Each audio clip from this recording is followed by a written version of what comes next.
Ma'am నమస్తే అండి. నమస్తే. ఏంటంటే జానీ మాస్టర్ మీద కొరియోగ్రాఫర్ కేసు. సో వర్క్ ప్లేస్లో వేధిస్తున్నారని, అవకాశాలు అడిగితే వేధిస్తూ ఉన్నారని, లైంగికంగా ఇబ్బందులు పెట్టారని, మతం మార్చుకోమన్నారని, పెళ్లి చేసుకుంటారని, ఇవన్నీ కూడా జరుగుతూ ఉన్నాయి. అంటే ఒక వర్క్ కోసం వెళ్తే అలా చేస్తారా? బాగా అడిగావమ్మా. ఈ ప్రశ్న నేను చాలామందిని అడిగాను. నా దగ్గరికి వచ్చినటువంటి ప్రతి కేసుకి కూడా అక్కడ ఎవరైతే ఏ సంస్థ నుంచి వాళ్ళు ఎదుర్కొంటున్నారో, లేదా ఏ వ్యక్తి గురించి వాళ్ళు ఎదుర్కొంటున్నారో వాళ్ళని ఇదే ప్రశ్న వేశారు. పని కోసం వస్తే మీరు ఒక అమ్మాయిని లైంగిక పరమైనటువంటి వాంఛలు తీర్చమని చెప్పి మీరు అడగడం ఎంతవరకు ధర్మము? అంటే బయటికి ఒక ఆడపిల్ల పని చేయడానికి వచ్చిందంటే 2 కారణాలమ్మా. ఆ పని మీద ఆ అమ్మాయికి ఉన్నటువంటి ప్యాషన్, ఒక ఆ స్థాయిలో ఉండాలి అనేటటువంటి తన యొక్క జిజ్ఞాస. రెండోది ఏంటి అనంటే కుటుంబం గడపడం కోసమే ఏ ఆడదైనా గడప దాటుతుంది. ప్రతి ఒక్క ఆడదాన్ని పట్టుకొని ప్రతి ఒక్క వెధవ, ప్రతి ఒక్క ముండమోపి ఏం మాట్లాడతాడమ్మా, ఏం చేస్తాడు? వచ్చిన ప్రతిదానికి గాలం వేసేస్తాడు, గోకేద్దామని చూసేస్తాడు. ఇంకా పిచ్చి పిచ్చి మాటలు మాట్లాడాలంటే చాలా ఉన్నాయి. చెప్పు తీసుకొని కొట్టాలి ఒక్కొక్కరిని కూడా. ఇక్కడ ఏమవుతుందంటే, నేను చాలా కేసులు పరిశీలించిన తర్వాత కూడా ఏమవుతుందంటే, ఇప్పుడున్నటువంటి కాంపిటేటివ్ ఫీల్డ్లో చాలామంది ఆడపిల్లలను కూడా నేను అడిగాను, ఎందుకు మీరు థ్రెట్ చేయరమ్మా, ఎందుకు ఇంతకాలం జరిగిన తర్వాత కూడా ఎందుకు నోరు మూసుకొని ఉన్నారు, అది జరుగుతుందని ఎందుకు ఖండించటం లేదు అని అంటే, వాళ్ళు చెప్పేటటువంటి ఆన్సర్ ఏంటి అని అంటే, మేడం ఈ కాంపిటేటివ్ ఫీల్డ్లో ముందుకు వెళ్ళాలి అనంటే మేము కూర్చున్నాము అనంటే ఇది ఇవ్వడానికి ఇంకొకరు రెడీగా ఉన్నారు, మేము లొంగిపోవాల్సి వస్తుందని కొంతమంది చెప్పితే, వాళ్ళేమి మనస్ఫూర్తిగా లొంగిపోయిన వాళ్ళు లొంగిపోయి ఇది చేద్దామనే వాళ్ళు అయితే ఎవరు ఉండరమ్మా ఇక్కడ. నేను వాస్తవం చెప్తున్నా, అక్కడ వాడికి అది ప్రయారిటీ ఉంది కాబట్టి ఈ అమ్మాయికి కావాలి అనంటే ఇవ్వవలసిన పరిస్థితుల్లోకి నెట్టబడినటువంటి ఆడవాళ్ల శాతమే ఇక్కడ ఎక్కువ ఉంటుంది. ఒకటి నిజం అండి. రెండో విషయం ఎందుకు అనంటే, ఒకటి ఆ ఫీల్డ్లోనో లేదా ఆ పోస్టో ఆమెకు ఒక డ్రీమ్ ఉంటుంది. ఆ డ్రీమ్ ఫుల్ఫిల్ చేసుకోవాలి అని అంటే ఇక్కడ ఈ దగుల్బాజీగాడు అడిగింది ఫుల్ఫిల్ చేయాలి. చేస్తేనే అక్కడికి వెళ్ళి కూర్చుంటారు. చాలా మంది టాలెంటెడ్ పీపుల్, చాలా మంది కూడా స్ట్రగుల్ ఫీల్ అయ్యి డిప్రెషన్లోకి వెళ్ళిపోయి ఇవన్నీ వెళ్ళిపోవడానికి కారణం ఏంటంటే ఇలాంటి దగుల్బాజీతనాలే. వర్క్ ప్లేస్లో ఇలాంటివి ఎన్ని ఉన్నాయో చాలా మంది నా దగ్గర మన మీడియా ఫీల్డ్లో ఉన్నటువంటి ఆడపిల్లలు కూడా మాట్లాడతారు, మేడం ఇట్లా మా ఫ్యామిలీ డిస్టర్బ్ అయ్యింది అని చెప్పేసి అని తెలిసిన తర్వాత, ఇదిగో వీళ్ళు ఇట్లా మాట్లాడారండి, ఏది వర్క్ ప్లేస్లోనే వీళ్ళు ఇలా అన్నారండి, వాళ్ళు అలా చేస్తున్నారు మేడం, మేము ఆఫీస్కి రాలేకపోతున్నాం, మేము ఇలా చేయట్లేదు. నిజం చెప్తున్నాను కదా, ఎవ్రీ వర్క్ ప్లేస్లో మీకు మోర్ దెన్ ఒక 25 మెంబర్స్ దాటినటువంటి వర్క్ ప్లేస్లో ఖచ్చితంగా నీకు లైంగిక వేధింపుల నిరోధక కమిటీ అనేది ఒకటి డెఫినెట్గా ఉండాలి. యాంటీ సెక్షువల్ హెరాస్మెంట్ కమిటీ అంటారు దాన్ని. అది ఖచ్చితంగా ఏర్పాటు చేయాలి. అది ఎవరితో ఏర్పాటు చేయాలి? అక్కడ ఉన్నటువంటి ఒక లేడీ ఎంప్లాయ్, అలాగే అక్కడ ఉన్నటువంటి కొంతమంది అడ్మినిస్ట్రేషన్లో ఉన్న వాళ్ళు, కింద ఉన్నటువంటి వాళ్ళతోటి కొంతమంది మెంబర్స్ తోటి, అలాగే బయట నుంచి ఒక సోషల్ యాక్టివిస్ట్నో లేకపోతే ఉమెన్ రైట్స్ ఫైటర్స్నో వాళ్ళని తీసుకొని వచ్చి దీంట్లో ఒక కమిటీ కింద వేయాలి, స్వచ్ఛంద సంస్థల నుంచి. ఆ కమిటీ అనేది నడవాలి. ఇక్కడ కమిటీలో ఏదైనా ఈ ఒక సంస్థలో కనుక, వ్యవస్థలో కనుక ఇలాంటి సెక్షువల్ హెరాస్మెంట్స్ ఆడపిల్లలకి జరిగితే ఇమ్మీడియట్గా వీళ్ళు వాళ్ళకి కంప్లైంట్ చేయాలి. అయితే ఇక్కడ కొన్ని రూల్స్ అండ్ రెగ్యులేషన్స్ ఉన్నాయి. కమిటీలో ఈ అమ్మాయి కనుక రిపోర్ట్ చేస్తే ఆ కమిటీ దాని మీద ఎంక్వైరీ చెయ్యాలి.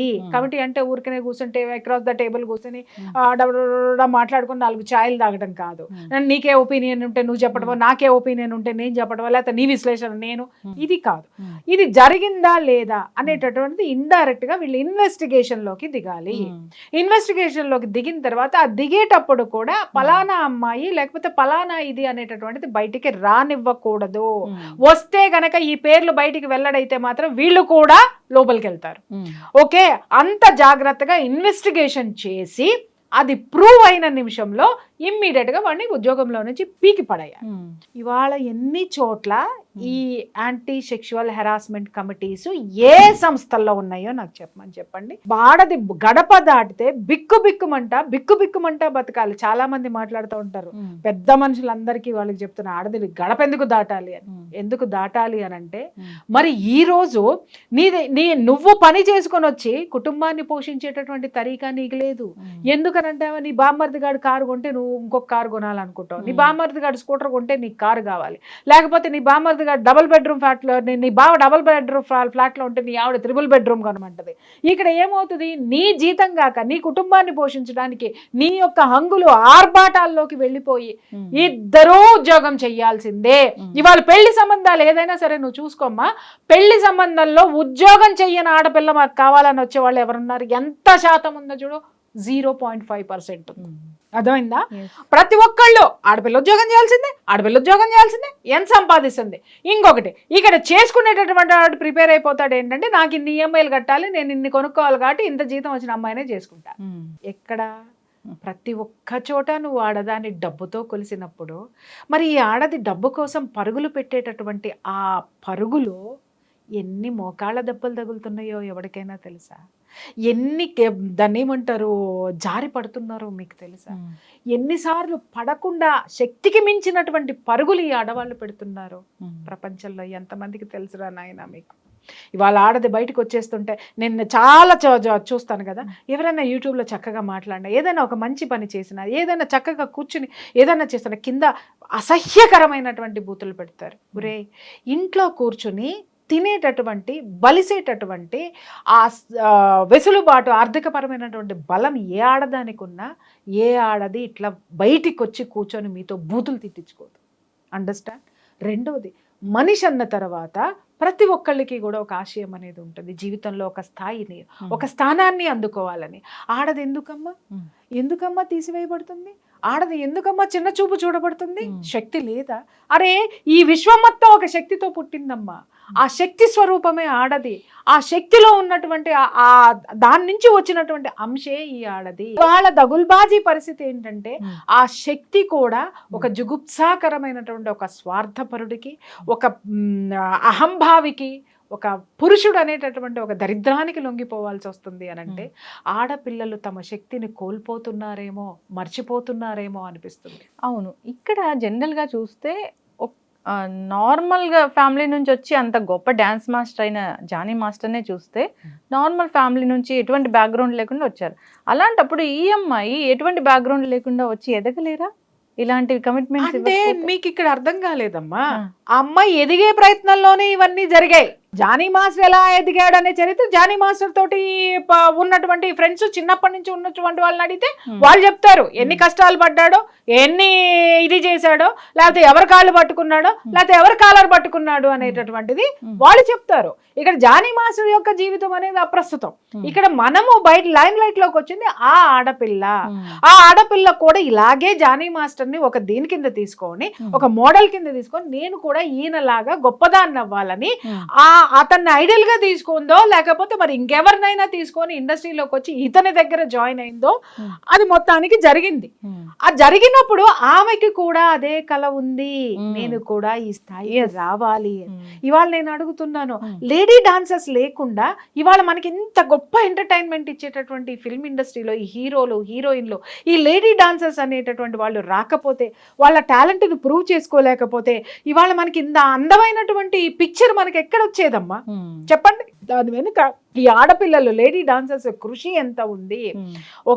ఒకానొక క్షణంలో అయితే నేను 2-3 డాన్స్ మాస్టర్స్ చూశాను. వాళ్ళకి ఉండేటటువంటివి ఆ స్థితిని చూసిన తర్వాత ఐ వాజ్ షాక్.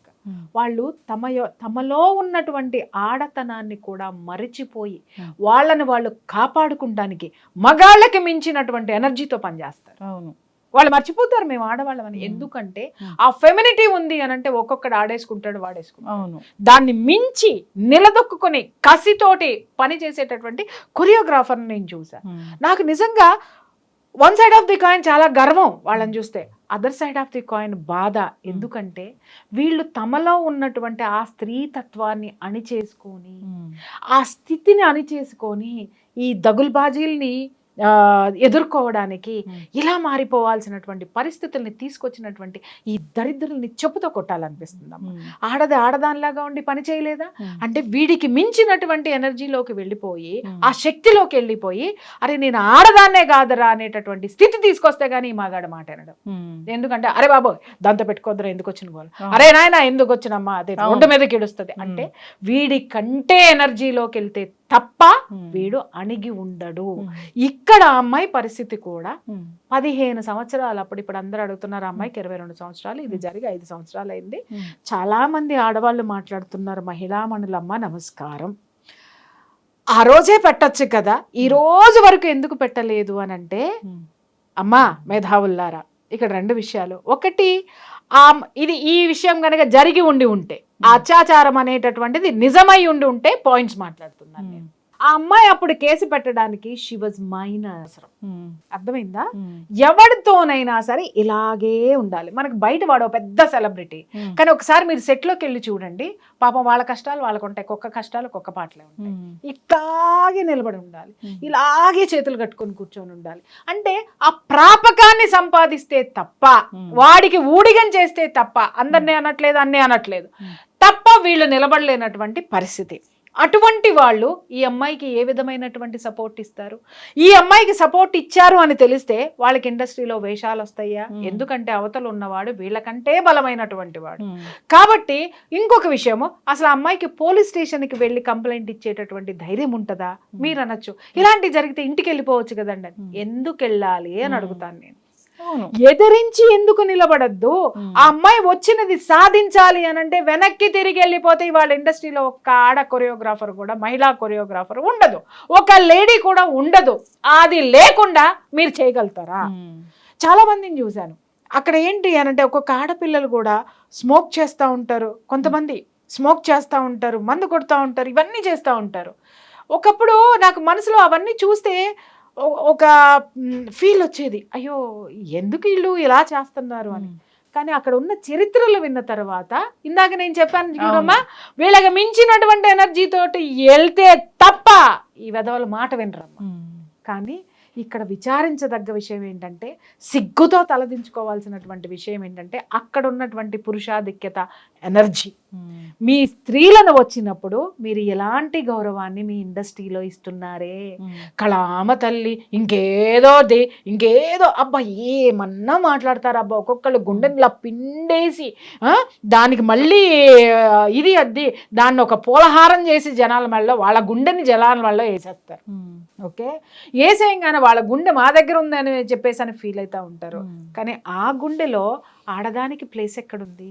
ఆడదానికి గౌరవం ఎక్కడుంది? ఎందుకయ్యా మీరు పై మాటలు, గొప్ప గొప్ప మాటలు, డైలాగులు ఎందుకు మాట్లాడుతున్నారు? ఇవాళ ఇండస్ట్రీలో మీరు స్త్రీలకు ఇచ్చేటటువంటి స్థానము, స్థాయి ఎక్కడ? నిన్నగాక మొన్న మలయాళం ఇండస్ట్రీలో హేమా కమిటీ రిపోర్ట్ అనేది బయటకు వచ్చింది. ఒక మాజీ జడ్జి తోటి ఒక కమిటీ వేశారు. కమిటీ వేస్తే ఎన్ని నిజాలు మనం దాంట్లో నుంచి బయటకు వచ్చినాయి అమ్మ మనకి. దానికి బాధ్యత వహిస్తూ ఒకానొక గొప్ప హీరో రిజైన్ చేసేసి చేతులు దులుపుకున్నాడు. నేను అడుగుతున్నాను, నువ్వు దులుపుకున్నటువంటి చేతుల యొక్క మట్టి ఏదైతే ఉందో ఎక్కడ రాల్చావు, ఎక్కడ పూసుకున్నావు? ఆ పూసుకున్నది ఇవాళ రాల్చేసింది ఎక్కడేసావు నువ్వు? దానికి కూడా సమాధానం చెప్పద్దా?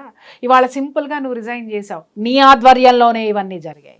దానికి సమాధానం చెప్పి దానికి ఏం చర్యలు తీసుకుంటావో చెప్పి, అక్కడ ఉన్నటువంటి మహిళా మండలికి ఏ క్షమాపణ చెప్తావో అది చెప్పి ఆ తర్వాత నువ్వు మాట్లాడు. సింపుల్గా ఏంటంటే ఇవన్నీ వచ్చినాయి అంటే, రాకపోతే ఇంకొక 20 ఏళ్ళు నువ్వే ఉందుగా, నీ తర్వాత నీ వాడెవడో ఉందిరుగా, నీలాంటి వాడే ఇంకొకటి వద్దురుగా. అంటే ఇక్కడ ఇది ప్రపంచానికి తెలిసిపోయింది కాబట్టి, ప్రపంచం మాట్లాడుతున్నారు కాబట్టి రిజైన్ చేసేస్తే అది నేను రిజైన్ చేసేసానండి అని ఒక మాట అంటే అయిపోయా. ఈ పెద్ద మనిషి జోలికి ఎవరు రారు. తెలివితేటలు చూపిస్తారనమాట వీళ్ళు. తెలివితేటలు నీ ఆధ్వర్యంలోనే జరిగినాయి స్వామి. ఈ కమిటీ వచ్చింది నువ్వు అధ్యక్షుడిగా ఉన్నప్పుడే స్వామి. ముందు వాటికి సమాధానం చెప్పు. రైట్. అక్కడ ఎవ్వడో సమాధానం చెప్పడం, సమాధానం ఎందుకు చెప్పవు అనేటటువంటి పబ్లిక్ ఏదైతే ఉంటుందో ఇక్కడ పబ్లిక్ ఎదవా. పబ్లిక్ మాత్రం వీళ్ళ సినిమాలు వస్తే విజిల్ చేయాలి, కాగితాలు దించాలి, చొక్కాలు చింపుకోవాలి, ఇంకా హీరో వస్తే వాడి కాళ్ళ మీద పడాలి, మళ్ళీ ఎక్కువ తక్కువలు చేస్తే వాడిని పట్టుకొని పటపట ఓ హీరోతోటి వీడు కొట్టించుకోవాలి. అంటే ఇక్కడ అభిమానులు కూడా దురాభిమానులు ఉన్నారు, అది పక్కన పెట్టండి. విపరీతమైనటువంటిది. ఈ పబ్లిక్ మీకు కావాలి మీ జేబులు నింపడానికి, మీ ఆస్తులు పెంచడానికి, మీ గ్లామర్ పెంచడానికి, మీ గ్లామర్తో మమ్మల్ని ఆడేసుకుని వాడేసుకుని పారేస్తున్నారు. మరి ఇంత గొప్పగా స్త్రీల గురించి, స్త్రీ యొక్క అభిమానం గురించి, స్త్రీ యొక్క మానం గురించి మాట్లాడేటువంటి హీరోలు ఒక స్త్రీకి అత్యాచారం జరుగుతుండే యానుంచో ఎగురుకుంటా వచ్చి డిషు డిషు డిషు అని 100 మందిని తంతున్నాడు. ఇప్పుడు ఒక్కడి మీద బాధ్యత తీసుకోండి, మీరు ఒక్కడి మీద బాధ్యత తీసుకోండి. సోకాల్డ్ హీరోస్ అందరూ కూడా. ఇక్కడ ఒక హీరోని నేను మెచ్చుకోవాలి. నిన్న ఆవిడ ఝాన్సీ ఒక మాట మాట్లాడారు. ఈ అమ్మాయి ఎందుకు కంప్లైంట్ ఇవ్వలేదు, ఈ క్వశ్చన్కి నేను సమాధానం చేస్తా. చాలా మంది క్వశ్చన్, అప్పుడు ఎందుకు ఇవ్వలేదు, అప్పుడు బాగానే కలిసి ఉన్నారు, ఇప్పుడు మాత్రం బయటకు వస్తే కంప్లైంట్ ఇస్తున్నాడు. ఒరే దగులుబాజీల్లారా, ఆ అమ్మాయి అప్పుడు కంప్లైంట్ ఇవ్వడానికి షీ వాజ్ మైనర్. ఇంకొకటి, కంప్లైంట్లు ఇస్తే అమ్మాయికి అవకాశాలు ఇవ్వరు, అవకాశాలు రాకపోతే బయటికి రావచ్చు కదా అని అంటే, ఆ అమ్మాయి అనుకుంది నా జీవితం ఇది అని, తను దేనికి వచ్చానో అది ప్రూవ్ చేసుకోవాలని నిలబడినందుకు ఆ పిల్లని అప్రిషియేట్ చేయండి. అన్నిసార్లు అత్యాచారమైన ఇండస్ట్రీని వదిలిపెట్టకుండా అమ్మాయి వెళ్ళిందంటే ఆ అమ్మాయిలో ఎంత తపన ఉందో అర్థం చేసుకోండి. మానసికంగా, శారీరకంగా దగుల్బాజీలందరూ కొల్లబడుస్తున్నా కూడా కదలకుండా కూర్చున్న ఆ శక్తికి సెల్యూట్ చేయండి రా నాయన. అంతేగాని ఎందుకు వచ్చింది, ఇంటికి వెళ్ళిపోవచ్చు కదా, ఇక్కడే ఉండొచ్చు కదా. అరే కొంపలో కూర్చొని అన్నం తినే నీకేం తెలుసురా ఆ విలువ. ఒక్కసారి నువ్వు డాన్స్ చేసి చూడు, అమ్మాయిలాగా డాన్స్ చేసి చూడు, అమ్మాయిలాగా కొరియోగ్రఫీ చేసి చూడు, లేదా ఆ అమ్మాయిలాగా నువ్వు ఒక యాటిట్యూడ్ని పెట్టుకుని అంత ధైర్యంగా నువ్వు ఉండే. You are escapist, but she's not. మాట్లాడే వాళ్ళందరూ ఎస్కేపిస్ట్లు అమ్మా. బట్ ఆ అమ్మాయి ధైర్యంగా నిలబడి నాకు ఎవరొస్తారు ఎవరొస్తారు ఎవరొస్తారు ఎవరొస్తారు ఇన్ని సంవత్సరాలు చూసింది. ఇవాళ ఒక హీరో ముందుకు వచ్చి ఆ అమ్మాయికి ఎవరు అవకాశాలు ఇచ్చినా ఇవ్వకపోయినా నా సినిమాలో ఒక సాంగ్లో ఖచ్చితంగా ఇస్తానన్న తర్వాత ఆ అమ్మాయి ఎందుకురా అయ్యా కంప్లైంట్ ఇచ్చింది, ఆడ మీద ఎవడో సపోర్ట్ చేస్తే కాదు, ఆ సపోర్ట్ కేవలం ఒక్క ఛాన్స్, ఒకే ఒక్క ఛాన్స్. ఆ సినిమాలో మనం చూస్తాం, ఒక ఆడపిల్ల అంటది చూడు, ఆ ఒక్క ఛాన్స్ కోసం అది రాగానే బయటకు వచ్చింది అమ్మాయి. తర్వాత బయటకు వచ్చిన తర్వాత కూడా నిజంగా ఇక్కడ అప్రిషియేట్ చేయాల్సింది ఫిలిం ఛాంబర్ ఆఫ్ కామర్స్. ఇమ్మీడియట్గా అతన్ని తీసి పక్కన పడేసేసింది, సస్పెండ్ చేసేసింది. ఇంకొకటి ఏంటంటే ఆ డాన్సర్స్ అసోసియేషన్ నుంచి కూడా తీసి పక్కన పడేశారు. తర్వాత ఆయన ఏదో ఒక పార్టీలో ఏదో ఎలగబెట్టినాడంట, అక్కడి నుంచి తీసేశారు. ఇక్కడ నేను అడుగుతున్నాను, ఇతను పరారీలో ఉన్నాడు, ఇక్కడ వీడు శుద్ధపూస శుద్ధముక్క పలానా పలానా అంటే అయితే ఓకే బాబు, నువ్వెందుకు పారిపోయావు, ఎందుకు పారిపోయావు? గుండెలు చుంచుకుని ఇలా చొక్కాలేసి కిందకి వచ్చి డించుకని చాలా మందితో డాన్సులు వేసి చేయించావు కదా నువ్వు. మరి ఇవాళ నువ్వు డాన్స్ చేయకుండా ఈ రంగం నుంచి పారిపోయి ఎక్కడ డాన్స్ చేస్తున్నావు, ఎందుకు ఎస్కేప్ అయ్యావు? ఇక్కడ నేను చెప్తున్నాను, బాధితురాలు ఎస్కేప్ అవ్వలేదు, బాధించినోడు ఎస్కేప్ అయ్యాడు. ఇక్కడ అమ్మాయిని మనం అప్రిషియేట్ చేయాలమ్మా. జరిగింది వాస్తవం అయితే అమ్మాయి నిలబడి ఇవాళ ఒక చిన్న సపోర్ట్, ఒక హీరో నా సినిమాలో ఇస్తానంటే నా జీవితం ఉంది, నేను అనుకున్నది ఉంది ఇక్కడ, ఇప్పుడు నేను వీడి మీద ఈడంతు చూస్తాను అని చెప్పి ఇక్కడ ఎక్కుపెట్టింది బాణం. ఇది చూడాలి. 22 సంవత్సరాల పిల్ల 15 ఏళ్ల వయసు నుంచి ఆ హరాస్మెంట్ భరిస్తూ తన అనుకున్న లక్ష్యం చేరడానికి టైం కోసం ఎదురు చూసింది చూసావా. విశ్వం అది తీసుకొచ్చి ఎప్పుడైతే అమ్మాయికి ఇచ్చిందో ఆ అమ్మాయి బయటికి వచ్చింది. చూడమ్మా, నిప్పులేందే పొగరాదు.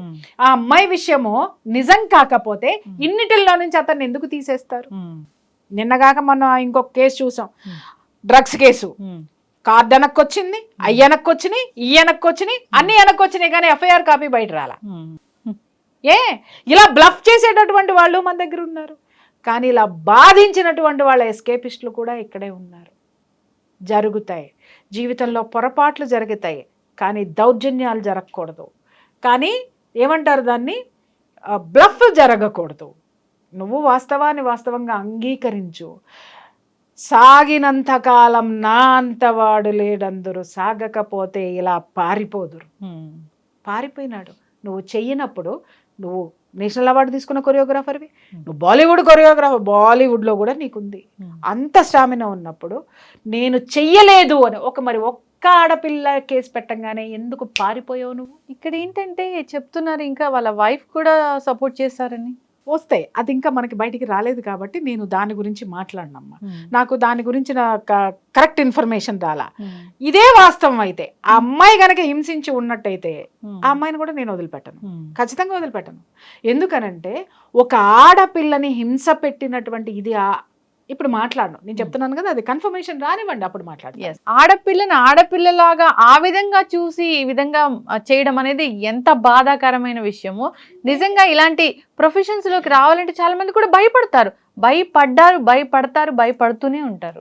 ఇప్పటికైనా ఫిల్మ్ ఇండస్ట్రీ ఒక కమిటీ వేస్తుందా లేదా?